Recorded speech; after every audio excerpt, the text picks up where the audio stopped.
Good morning. If you are receiving this, it's because you are distance learning here this fall. Just a really quick explanation of how you're going to get yourself into class for my courses, Mr. Jacobson's courses.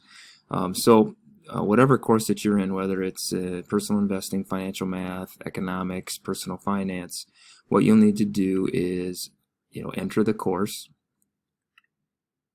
And right at the top, and all the courses will look the same, so this is the same process.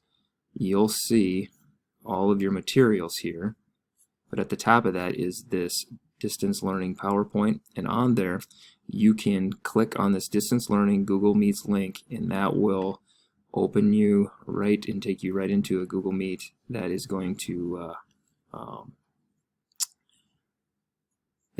have you be part of class. So that's how we do it. You are required to be in class every day during the assigned time. So the second page of that slide is going to show you your schedule. So if you're in personal investing, that's from 8:20 to 9:09. Financial math, 9:13 to 10:02, and on down the list. If you have any questions, you can just send me an email. Thanks. We'll see you in class.